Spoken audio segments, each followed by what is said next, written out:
están poniendo en riesgo el papel del dólar como moneda de reserva.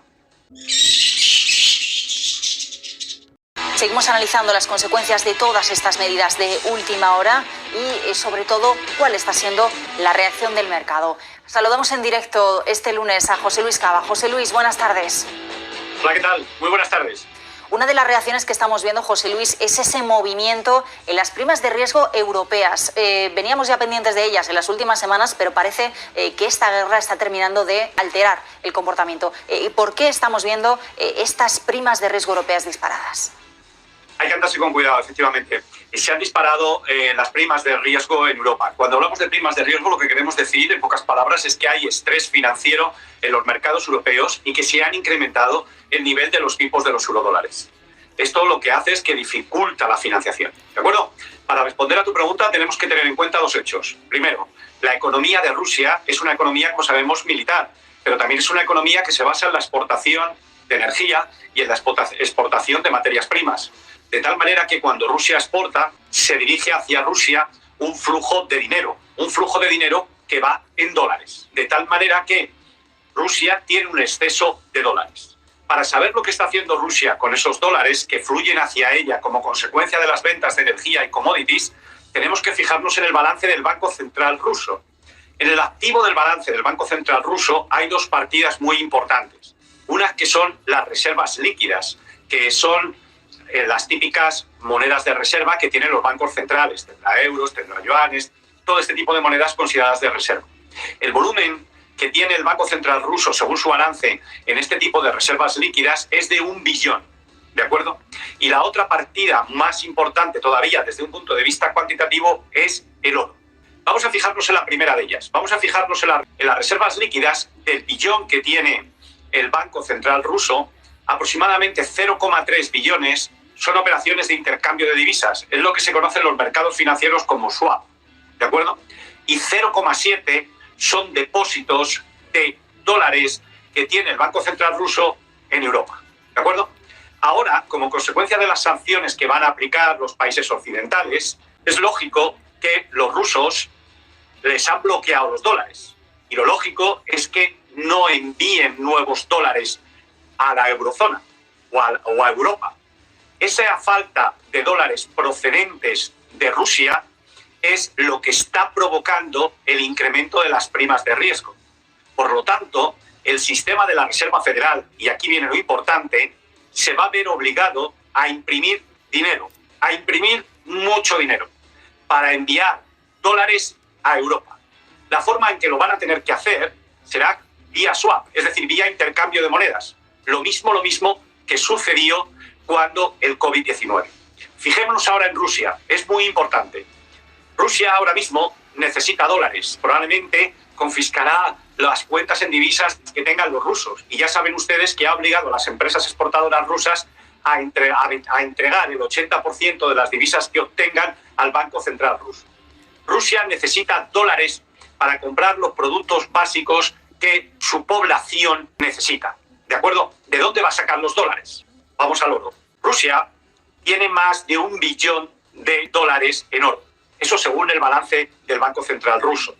Pero el balance del Banco Central ruso vamos a considerar como el escenario más probable que esté falseado, que esté manipulado. Rusia va a tener muchas más reservas de oro de la que figura en el balance del Banco Central ruso. Porque Rusia ha estado acumulando oro a un gran ritmo durante prácticamente julio del 2020. Además, Occidente le ha permitido que acumule oro a precio barato, ¿de acuerdo? Entonces, con este oro, Rusia lo que va a hacer, se va a dirigir a China y le va a pedir un préstamo en yuanes. Con ese préstamo en yuanes, lo que van a hacer los rusos, en primer lugar, es dedicar una parte a apoyar la cotización del rublo. La razón es sencilla. Quieren frenar la fuerte inflación que va a experimentar la economía rusa y, de ese modo, frenar la inestabilidad social. ¿De acuerdo? Y con el resto del dinero van a comprar los bienes básicos que necesita el pueblo ruso. Por lo tanto, nos vamos a encontrar, por un lado, que cuando Rusia pida el préstamo a China y entregue como garantía el oro, veremos cómo el rublo rebota. Y también veremos que afluye un poquito más de dinero a los mercados eurodólares europeos.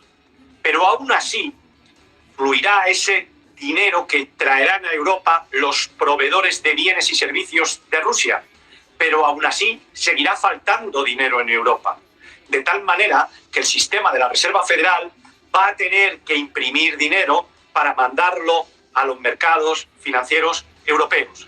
Por lo tanto, nos encontraríamos con que, por un lado, el FED tiene que imprimir dinero y, por otro lado, quiere subir los tipos de interés. Como ven ustedes, son dos medidas contradictorias. De tal manera que nos vamos a encontrar que el sistema de la Reserva Federal va a imprimir dinero, lo va a enviar a Europa por vía operaciones de intercambio de divisas y la presión para subir los tipos de interés va a disminuir y, por lo tanto, vamos a considerar como escenario más probable que el número de subidas de tipo de interés sea muy inferior al inicialmente previsto. Bueno, hay una de las claves, José Luis, porque nos preguntábamos precisamente durante todos estos días qué va a pasar con la política monetaria de los bancos centrales, así que interesante ver ese escenario que nos apuntas. Eso por un lado. Por otro lado, más allá de lo que haga el propio Banco Central ruso, que hemos visto ya algunas de esas medidas, esa subida de los tipos de interés esta mañana al 20%, ese intento, ¿no?, de contener la salida también de divisas, ¿qué van a hacer, por ejemplo, los bancos comerciales privados rusos, que también están viéndose inmersos en toda esta ronda de sanciones?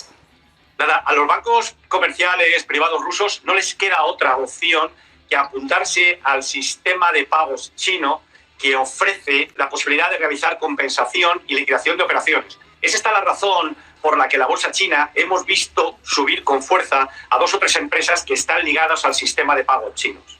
Por lo tanto, a los bancos rusos nada más que les queda trasladarse del sistema de pago SWIFT al sistema de pago chino, de tal manera que se va a romper automáticamente en 2 grandes sistemas de compensación y liquidación, uno el europeo y americano, el de los países occidentales SWIFT, y por otro lado el de Rusia y China, que es al que se van a ver abocados a ir los bancos comerciales rusos, con las consecuencias que esto va a tener a nivel del sistema monetario internacional. Con esto que me comentas y también con el debate que está habiendo sobre las consecuencias de sacar a la banca rusa del sistema de pagos internacionales SWIFT y de esa mirada o viraje de Rusia hacia China, hablabas la semana pasada precisamente cuando estabas con Marta en la bolsa de cómo el dólar, ¿no?, era bueno, pues el principal objetivo de toda esta situación. ¿Podemos decir que se está poniendo realmente en riesgo el papel del dólar con unas cosas y con otras como principal moneda, como moneda de reserva? Esa es la clave. Efectivamente, lo que están haciendo con estas medidas que están aprobando los países occidentales, están poniendo en riesgo el papel del dólar como moneda de reserva. Este es el problema. Tenemos por un lado una guerra, que es lo más importante, que no muera nadie, porque por encima de todo, como sabemos todos, están las personas.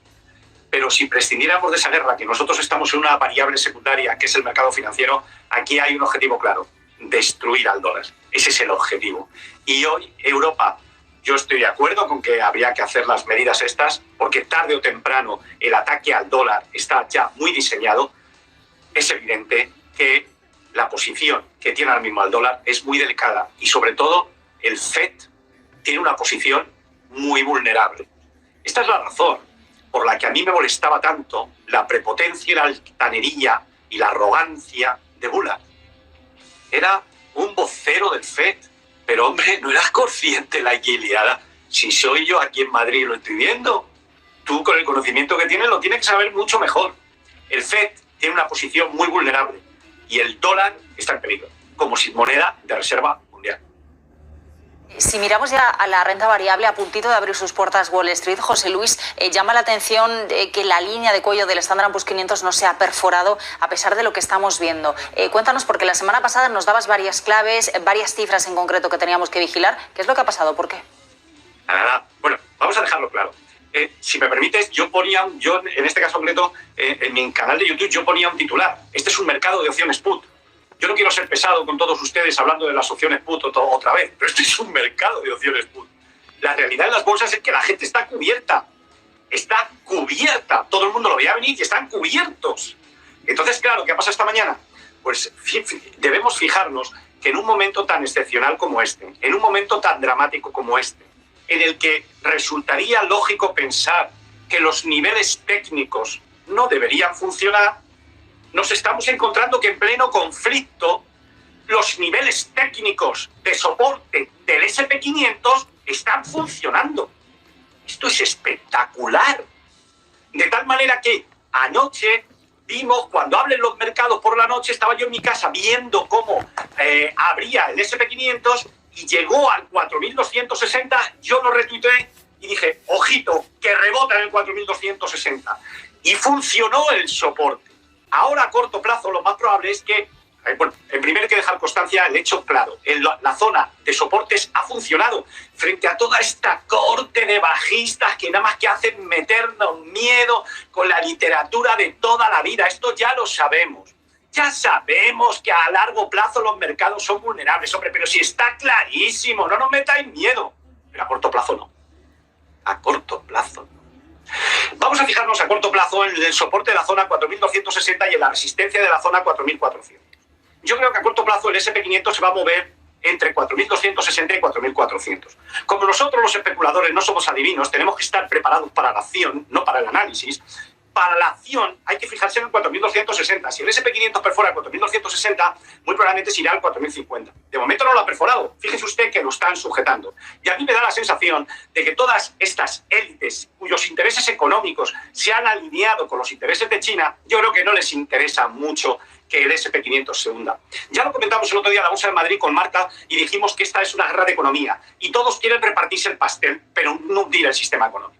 Y por lo que hace referencia al SP500, mientras se mantenga por encima de 4.260, predisposición alcista. Pero las compras de verdad, no surgirán hasta que no supere la zona 4.400. Y si lo consigue, se irá al 4.500. Y ya iremos comentando.